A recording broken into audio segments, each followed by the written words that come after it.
Good morning to all of you my friends. आप सभी का हमारे चैनल में स्वागत है। सो वीडियो को स्टार्ट करते हैं एक मोटिवेशनल थॉट के साथ that success is a state of mind.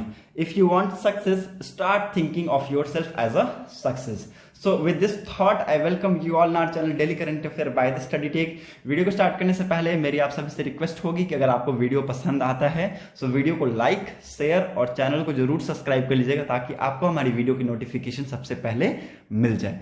At the same time I request all of you to please do share this video among your friends, family members and all other aspirants who are preparing for competitive exams.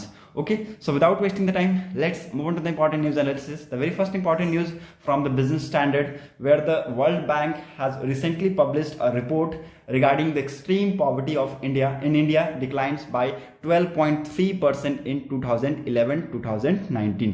ठीक है, 2011 से लेकर 2019 के बीच में एक 19 के बीच की आंकड़े को मेंशन करते हुए वर्ल्ड बैंक ने एक रिपोर्ट पब्लिश की। ठीक है, जिसका नाम क्या है, एक्सट्रीम पॉवर्टी इन इंडिया, और उसमें हमें डिक्लाइन देखने को मिला। ठीक है, भारी मात्रा में गिरावट देखने को मिली है। ओके, लेकिन एज पर कंपेयर टू जैसा सोचा गया था, ठीक है, जैसा सोचा गया था उस तरीके से गिरावट नहीं देखने को मिली है, लेकिन फिर भी 12.3% के आंकड़े कम नहीं होते हैं। ठीक है, तो इसका मतलब ये पता चलता है कि जो गरीबी है इंडिया में ये धीरे धीरे कम होती जा रही है in the rural areas also, in the urban areas also. Okay, लेकिन मैं आपको बता दूं कि जो अर्बन एरियाज के कंपेयर में जो रूरल एरियाज है वहां पर जो पॉवर्टी है वो बहुत ज्यादा कम होता जा रहा है। ये मैं आपको बताऊंगा, ये स्टेट किया गया है किसके द्वारा, वर्ल्ड बैंक के द्वारा। चलिए मैं आपको रिपोर्ट की तरफ लेके चलता हूं। ये कुछ स्टेटमेंट मैंने वहां से निकाली है कंक्लूड करके।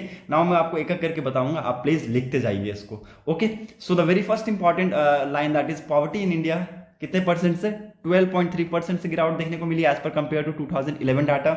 ओके, जहां पर 2011 में 22.5% था, वहीं पर 2019 में पॉवर्टी कितनी हो गई, 10.2%। तो आप एस्टिमेट आप यहां पर कैलकुलेट करके देख सकते हैं, 12.3 आ जाएगा। ओके, और ये भी बताया गया है कि as per the policy research working paper, ठीक है, पॉलिसी रिसर्च वर्किंग पेपर के हिसाब से वर्ल्ड बैंक की जो पॉलिसी रिसर्च वर्किंग पेपर्स है उसमें बताया गया है कि जो poverty reduction was higher in rural areas as compare to urban India. ठीक है, जो अर्बन एरियाज में जो लोग रह रहे हैं, ठीक है, अर्बन एरियाज में जो लोग रहते हैं उसके कंपेयर में जो रूरल एरियाज में जो पॉवर्टी का जो रिडक्शन है वो बहुत ज्यादा रूरल एरियाज में देखने को मिला है। ठीक है, आप देख सकते हैं rural poverty drop by 14.7% while urban poverty decline by 7.9% during 2011 to 2019। ठीक है, तो ये 14.7% का और 7.9% का मेजर डिक्लाइन देखने को मिला है। और अगर आंकड़े देखें तो रूरल एरियाज में पॉवर्टी की डिक्लाइनेशन बहुत ज्यादा है। ठीक है, और ये बहुत ही ज्यादा गुड न्यूज है। साथ ही साथ अर्बन में भी होना चाहिए था, लेकिन जितना एक्सपेक्ट किया गया था उतना नहीं हुआ। ऑफ कोर्स इसमें भी जितना एक्सपेक्ट किया गया था उतना नहीं हुआ due to some critical problems. ठीक है, कुछ प्रॉब्लम्स की वजह से आप सबको पता है India is now developing stage में है, तो कुछ प्रॉब्लम्स को सॉल्व करने में अभी थोड़ी सी प्रॉब्लम होगी, लेकिन कर दी जाएगी सॉल्व। ओके, लेकिन स्टडी में यह भी पता किया गया कि जो फार्मर्स हैं, जो जिनके पास बहुत ही कम जमीन है, मतलब कि स्मॉल लैंड को होल्ड किए हुए, उनके पास बहुत ज्यादा हाई इनकम की ग्रोथ है। ठीक है, वो बहुत ज्यादा इनकम लेते हैं। लेकिन ऐसे फार्मर्स जिनके पास बहुत ज्यादा लार्ज लैंड होल्डिंग है, उनकी जो इनकम है उसमें कम ग्रोथ देखने को मिला, 2.2% से ग्रोथ देखने को मिला। लेकिन वही स्मॉल लैंड होल्डिंग फार्मर्स है, उनकी इनकम में 10% से ग्रोथ देखने को मिला है एज पर compare to the data of world bank. ठीक है, वर्ल्ड बैंक के हिसाब से जो डाटा दिया गया उसमें यही बताई गई। Okay, let me tell you more important things कि मैं आपको बता दूं कि जो एक्सट्रीम पॉवर्टी है इसको मेजर कैसे किया गया। ठीक है, मेजर किया गया डेली वेजेस पे। ठीक है, डेली वेजेस आप सबको पता है, डेली वेजेस मिनिमम कितना है अभी आज की रेट में, 145 रुपीज। जो मिनिमम सबसे कम कमा रहा है वो सबसे ज्यादा कम कमा रहा है 145 रुपीज। अगर इसको आप डॉलर में देखें तो $1.90 होता है अ डे। ठीक है, एक मिनिमम एक व्यक्ति इतना कमा रहा है हमारी कंट्री में। ओके, और ये सबसे कम है, इसी के हिसाब से मेजर की जाती है, एक्सट्रीम पॉवर्टी की रिपोर्ट बनाई जाती है। ठीक है, पॉवर्टी को मेजर किया जाता है। ओके, इन्होंने ये भी बताया कि जो हमने जैसा कि पहले सोचा था, जैसे प्रीवियसली दे थॉट, उसके हिसाब से ये डिक्लाइन नहीं हुआ है ड्यू टू वेरियस रीजन। ठीक है, ये किसके द्वारा बताया गया, it has been authorised by economist Sutirtha Sinha Roy and Roy van der Weide. Okay, इसका सेकंड वर्किंग पेपर रिलीज किया गया इसी मंथ में under the aegis of multilateral agency that against poverty reduction in India. Okay, अभी मैं आपको क्या है दो तीन चीज इंपॉर्टेंट बताया, जैसे कि ये पॉवर्टी कितनी परसेंट से, 12.3% से। ओके, रूरल का ज्यादा पॉवर्टी ड्रॉप हुआ है एज पर compare to urban poverties. Okay, इसमें जो स्मॉल लैंड होल्डिंग फार्मर्स थे उनको बहुत ज्यादा उनका जो इनकम है उसमें बहुत ज्यादा हायर ग्रोथ देखने को मिले as compare to the large land holding farmers. Okay, यहाँ पर क्या मैंने आपको बताया कि इसको मेजर कैसे किया जाता है, द नंबर ऑफ पीपल, जितने नंबर ऑफ पीपल रह रहे हैं लेस देन 145 से जितना कमा रहे एक दिन में, उस तरीके से मेजर किया जाता है। ओके, जैसे कि पहले सोचा गया था कि हाँ 2011 से 19 में इंडिया की पॉवर्टी इतने परसेंट से डिक्लाइन करेगी, सपोज 15% से ही सोचा गया था, लेकिन 15% से तो नहीं हुआ, देखने को मिला है। तो ये यहाँ पर बताया गया है, ठीक है। So these are the important fact which make your answer writing more beautiful. Okay, now इसके बारे में आपको थोड़ा सा मैं आपको वर्ल्ड बैंक के बारे में बताता हूँ, इसके कब फाउंडेशन कब हुई थी, इसके प्रेसिडेंट कौन है। Okay, so let's see that. Okay, so these are the important take away which is very important from your competitive exam point of view. Now world bank की फाउंडेशन हुई थी जुलाई 1944 में ब्रिटेन वुड्स के द्वारा, जो कि यूएसए के रहने वाले हैं। ओके, थे। वर्ल्ड बैंक की हेडक्वार्टर कहाँ है, वॉशिंगटन डीसी यूएसए में है। वर्ल्ड बैंक के प्रेसिडेंट कौन है, आपसे अगर पूछा गया कि who is the president of world bank, तो बेशक आप कह सकते हैं डेविड रॉबर्ट मालपास। और इसके कितने मेंबर हैं, वर्ल्ड बैंक में कितनी कंट्रीज हैं, कितनी कंट्रीज इंक्लूड है, इंक्लूडिंग इंडिया को लेकर 189 countries are there in the world bank. Okay, so these are the important fact which you should remember for your exam point of view. और this is very important article, मैंने आपको जैसा कि पहले बताया कि बहुत इंपॉर्टेंट ये आर्टिकल है। आपको याद रखना है कि वर्ल्ड बैंक ने रिपोर्ट पब्लिश की है regarding the poverty of India, और इन्होंने डाटा कब से कब तक का लिया है, 2011 से लेकर 19 तक का लिया है। और डिक्लाइन कितने परसेंट से देखने को मिली है, 12.3% से देखने को मिली है, जहां पर रूरल एरियाज में कितना पॉइंट से 14.17% से, वहीं पर अर्बन एरियाज में कितना परसेंट से देखने को मिला है, 7.9% से। ठीक है, सो ये आपको ये सारी चीजें याद रखनी है ऐसे करके। Okay, now move on to the next important article that is from India Today, where defence secretary inaugurates 8th national level pollution response exercise by coast guard. ठीक है, कोस्ट गार्ड ने इस एक्सरसाइज को परफॉर्म किया है और defence secretary ने इसको इनॉग्रेट किया है। इसका है नाम क्या है, national level pollution response exercise NATPOL REX। Okay, NATPOL REX is the name of this exercise, which you should understand, and it has been conducted by the Indian Coast Guard. Indian Coast Guard के द्वारा इसको conduct कराया गया। और conduct किसने inaugurate किया है, जैसे कि मैंने आपको बताया कि इसको defence secretary doctor Ajay Kumar ने इसको इनॉग्रेट किया है। Okay, so you should remember, आपको पता होना चाहिए ये सारी चीजें। नाउ मैं इसके रिगार्डिंग थोड़ी सी इंफॉर्मेशन और बता देता हूं। इस एक्सरसाइज का क्या नाम है, NATPOL REX, national level pollution response. ठीक है, national level pollution response exercise, और इसको NATPOL REX भी कहा जाता है। इसका 8वां एडिशन को पब्लिश किया गया था। ठीक है, इस एक्सरसाइज को किया गया on April 19, 2022 in the coast of Goa. ठीक है, गोवा पे इसको परफॉर्म किया गया, इसका हार्बर फेज को परफॉर्म किया गया, और ये बहुत इंपॉर्टेंट ये एक्सरसाइज थी। This was very important for the marine spill. Marine spill exercise के नाम से इसको भी जाना जाता है। ओके, और मैराइन से निकलती जितनी भी ऑयल्स है ना, उसके रिगार्डिंग ये एक्सरसाइज, जो भी ऑयल पॉल्यूशन होती है मैराइन में, ओके, उसके रिगार्डिंग ये एक्सरसाइज परफॉर्म की जाती है, जिसको इनॉग्रेट किया गया रिसेंटली। इस एक्सरसाइज में एक्चुअली कितने मेंबर्स थे जिन्होंने अटेंड किया, तो मैं आपको बता दूं कि 85 participants were there from 50 agencies, including 29 observers from 22 friendly foreign countries, international organisations and 2 coast guard ship from Sri Lanka and Bangladesh. ठीक है, कौन कौन से 2 कोस्ट गार्ड शिप आए थे, कहां से, श्रीलंका और बांग्लादेश के, और 29 ऑब्जर्वर्स थे फ्रॉम 22 फ्रेंडली फॉरेन कंट्रीज, और 85 participants were there from 50 agencies. Okay, so these are very important. Now इस एक्सरसाइज की मेन ऑब्जेक्टिव क्या थी, क्या इनहेंस करना, प्रीपेडनेस को इनहेंस करना। ठीक है, हम प्रीपेडनेस को इनहेंस करेंगे, response capabilities of all stakeholders in combating marine spill. ठीक है, मैराइन से निकली जितनी भी ऑयल से रिलेटेड जो भी पॉल्यूशन है, मैराइन से रिलेटेड जितनी भी ऑयल से निकली, उनके जितने भी स्टेक होल्डर्स हैं, उनके ऊपर एक रिस्पॉन्सिबिलिटी है कि उनको क्या करना, कॉम्बैक्ट करना। ठीक है, रिस्पॉन्सिबिलिटी है कि उनको क्या करना, कॉम्बैक्ट करना। Okay, its next aim at validating the procedure and guidelines are as contained in National Oil Spill Disaster Contingency Plan at the national and regional level under the aegis of SACEP MOU2, which India is a member state। ठीक है, India वहां पर member state है, और इनका main क्या काम है कि जो national oil spill disaster contingency plan है, इसके रिगार्डिंग ये काम करना, इसके प्रोसीजर्स और गाइडलाइंस को वैलिडेट करना। Okay, now next important thing that during the exercise various component of that is a national oil spill disaster contingency plan were invoked to validate and improve the contingency plans, evaluate the preparedness of sources, agencies as well as the stakeholders to meet any marine spill disaster at the sea। Okay, so these 3 objectives are very important। आप इसको लिख लीजिए और as a screenshot के तौर पे भी आप इसको ले सकते हैं।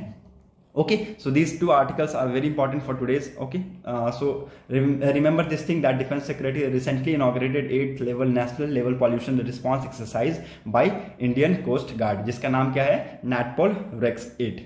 Okay, now move on to the important question की तरफ मूव करते हैं जो कि हमारे लिए बहुत इंपॉर्टेंट होते हैं. पहला बहुत important question that is where was Kripan Shakti exercise conducted by Tri Shakti corps. ठीक है, ट्राई शक्ति कोर के द्वारा एक एक्सरसाइज कंडक्ट किया गया था जिसका नाम क्या था, कृपन शक्ति एक्सरसाइज. ये कहाँ कंडक्ट कराया गया था? ओके, बहुत इंपॉर्टेंट था ये. 2-3 दिन 4 दिन पहले मैं आपको बता दूं कि ये न्यूज में भी था, इसलिए मैंने आपसे पूछा कि आपको याद है कि नहीं है. ठीक है, so these are the option in front of you. A Mahajan field firing range, B Teesta field firing range, C Pokhran field firing range and D Balwanta field firing range. Okay, पहले मैं आपको बता दूं कि ये है कहां पर. ये जो तीनों है ना, ये तीनों पोखरन हो गया, Pokhran field firing, Balwanta field firing and Mahajan field firing range, these are located in Rajasthan.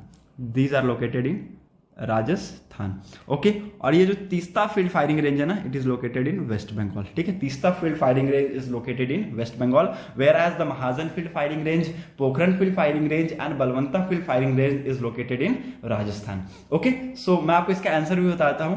B will be the answer of this question. अभी रिसेंटली ये कहां हुआ है, तीस्ता फील्ड फायरिंग रेंज में इस एक्सरसाइज को कंडक्ट कराया गया था त्राई शक्ति कोर के द्वारा. ये आर्टिकल आपने देखा होगा, न्यूज इंडिया जी न्यूज की आर्टिकल है. Trishakti corps conducted Kripan Shakti exercise at Teesta field firing range. Okay, ये कुछ पिक पब्लिश की गई थी.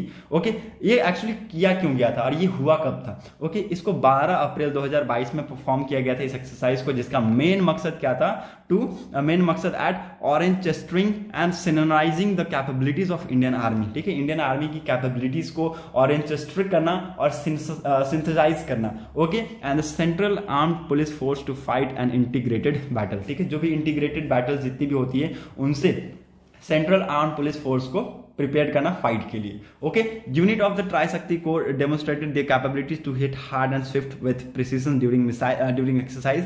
The firing involves employments and firing of all arms weapon systems including guns, mortar, infantry combat vehicle, helicopter, employment of intelligence surveillance, reconnaissance platforms to execute the sensor to shooter concept. Okay, sensor to shooter concept का programme को follow किया गया, execute किया गया. Okay, जिसमें बहुत सारी artilleries, gun, infantry combats, helicopter. Okay, ठीक है, ये कितनी इंटेलिजेंस सर्विलेंस रिकॉन्सिनियंस प्लेटफॉर्म थे, उनकी इंप्लॉयमेंट की गई थी. ओके, सो सारी चीजों की कैपेबिलिटीज को वहां टेस्ट किया गया और इसको परफॉर्म किया गया. इंडियन आर्मी की कैपेबिलिटीज को ऑरेंज स्ट्रिंग और सिंसराइजिंग करने का ये काम किया गया यहाँ पर.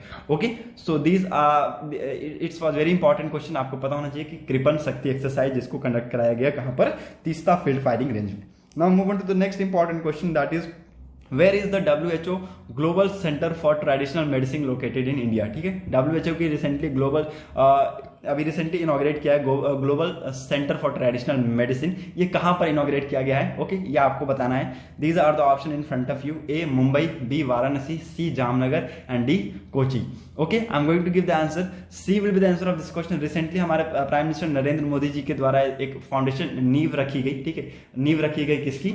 WHO global centre for traditional medicine की. कहां पर? जामनगर, गुजरात में. This event was attended by prime minister of Mauritius. Mauritius के प्राइम मिनिस्टर के द्वारा इसको अटेंड किया गया और वहां पर WHO के डायरेक्टर जनरल जिनका नाम डॉक्टर टेड्रोस गेब्रियसिस थे. ठीक है, सो इन दोनों के द्वारा इस इवेंट को अटेंड किया गया. और मॉरिशस के प्राइम मिनिस्टर का नाम लिख लीजिए, परविंद जुगनाथ. ठीक है, परविंद जुगनाथ जी है. Okay, the centre aims to create a database of traditional knowledge of systems using technology. ठीक है, सेंटर का मेन मकसद क्या था कि डाटाबेस को क्रिएट करना of traditional knowledge system using technology को यूज करके डाटाबेस को क्रिएट करना. ओके, और अगला मेन मकसद क्या था? To create international standard for testing and certification of traditional medicine. ठीक है, एक इंटरनेशनल स्टैंडर्ड बनाना किसके लिए? टेस्टिंग के लिए और सर्टिफिकेशन के लिए of traditional medicine. To evolve as a platform where global experts of traditional medicine share the experience. जो भी global experts हैं, ठीक है, जितनी भी globally जो experts हैं in the field of medicines वहां पर आएंगे और अपने experience को, अपने best practices को share करेंगे एक दूसरे के साथ. ठीक है, next is that to mobilize funding for research in the field of traditional medicine. ठीक है, funding को mobilize करेंगे for the research in the field of traditional medicine. Okay, so this question is very much also important. जहां पर आपको पता होना चाहिए कि WHO WHO का global centre for traditional medicine locate है कहाँ पर, जामनगर गुजरात में। Now move on to the next important question that mugger which was seen in the news is the name of which species. मगर एक नाम का स्पीसीज है जो कि बहुत ज्यादा आजकल न्यूज में है। ओके, ये मैं आपको बता दूं कि राजस्थान से ये क्वेश्चन बिलोंग करता है, राजस्थान से। ओके, राजस्थान से ये बिलोंग करता है और ये आपको बताना है कि किस स्पीसीज से ये बिलोंग करता है। These are the option, A snake, B crocodile, C turtle and D gecko. Okay, I am going to give the answer, B will be the answer of this question. ये एक स्पीसी है किसकी, crocodile की, एक Mars crocodile इसको बोला जाता है, मार्स क्रोकोडाइल इसको बोला जाता है। इसका अगर साइंटिफिक नेम आपको लिखना है तो लिख लीजिए क्रोकोडाइलस फालस्ट्रिसिस, ठीक है, क्रोकोडाइलस फालस्ट्रिस, ठीक है, are the fresh water crocodile. ये क्या है, एक फ्रेश वाटर क्रोकोडाइल है। They are found all over south Asia, south eastern Iran. In India they are found more middle east middle Ganges basin and Chambal basin, ठीक है। India में ज्यादातर कहाँ पाए जाते हैं, मिडल गंगेस बेसिन पे और चंबल बेसिन पे पाए जाते हैं। और अगर ओवरऑल देखा जाए तो साउथ एशिया और ये आपको यहाँ पर मिलेगा कहाँ पर, साउथ ईस्टर्न ईरान में आपको देखने को मिलेंगे। Okay, recently over 350 mugger crocodile in Rajasthan Jawai dam are struggling to survive due to extreme and early heat की वजह से उनको बहुत ज्यादा दिक्कत हो रही है सर्वाइव करने में। कहां पर, राजस्थान में जवाई डैम के पास, ठीक है। जवाई डैम में ये 350 मगर क्रोकोडाइल वहां पर इनकी स्पीसीज वहां रहती है और ये उनको वहां पर रहने में बहुत ज्यादा दिक्कत हो रही है due to extreme and early heat in the month of March and April. Okay, so recently अभी क्या किया गया था, Indian railway has been delivering water to the western, ठीक है। अभी क्या किया इंडियन रेलवे ने, क्या किया अभी वाटर सप्लाई करने का काम किया है to western Rajasthan as several water bodies dry up, ठीक है। बहुत ज्यादा जो वाटर बॉडीज है वो ड्राई अप हो चुकी है बहुत सारे, ठीक है। तो इंडियन रेलवे ने यहाँ पर आकर अपना काम शुरू किया है और उन्होंने वाटर देने का काम किया है to the western Rajasthan, to the water देने का काम किया है to western Rajasthan. Okay, now Jawai river है किसकी ट्रिब्यूटरी है, लूनी रिवर की ट्रिब्यूटरी है। ओके, लूनी रिवर की ट्रिब्यूटरी कौन है, जवाई रिवर है, ये आपको याद रखना है। Okay, so third question that is mugger is a species of crocodile, crocodile marsh crocodile की स्पीसीज है। इसका आपको मैंने साइंटिफिक नेम बता दिया है, आपको याद रखने हैं इस चीज, ठीक है। So now next important question that Al-Qasas Mosque sometime seen in the news is related or located in which city, ठीक है। Al-Qasqa Mosque which is sometime in the news recently located in which city, ठीक है, किस city में located है। these are the option in front of you, A Rome, B Jerusalem, C Riyadh and D Muscat। Okay, I am going to give the answer, B will be the answer of this question. Jerusalem में located है। अभी recently आपको पता है कि violence हुआ है वहां पर, पैलेस्टीन और इजराइल के बीच में ये वायलेंस हुआ है और इसमें लगभग 17 वनडेड है, 17 पैलेस्टीनियन वनडेड है और लगभग एटलीस्ट मैं आपको बता दूं कि 152 Palestinians were injured during classes with Israel royal police, ठीक है। जो भी इजरायली रॉयल पुलिस है उनसे क्लास के दौरान 152 पैलेस्टीनियन थे जो कि इंजर्ड हुए और 17 वेयर्स वुंडेड, ठीक है। ये रमजान के टाइम पे हुआ उस टाइम पे और द इंसिडेंट अकर कहां पर हुआ, जेरूसलम के अल-क़स्का मॉस्क्यू कंपाउंड में इसको ये देखने को मिला। ओके, सो आपको ये सब चीजें याद रखनी है। ये इतना इंपॉर्टेंट क्वेश्चन नहीं है लेकिन आपको जनरल नॉलेज के बेसिस पे आपको याद रखनी है। ये पूछा जाएगा कि आपसे डिस्प्यूट नहीं पूछा जाएगा कि क्यों हुआ, ठीक है। ये पूछा जाएगा कि हाँ ये अल-क़स्का मॉस्क कहाँ लोकेटेड है, ये पूछ सकता है। तो आपको ये ऐसे याद रखने क्वेश्चन, तो ये जेरूसलम में लोकेटेड है। Okay, so that's it for today's video analysis. अगर आपको वीडियो इंपॉर्टेंट लगी हो तो प्लीज वीडियो को जरूर लाइक कीजिए, शेयर कीजिए, चैनल को जरूर सब्सक्राइब कर दीजिएगा। आप लोग करते नहीं हो, प्लीज जरूर सब्सक्राइब कीजिए और दूसरों को शेयर भी कीजिए। Okay, thanks for watching our video, thank you and have a nice day.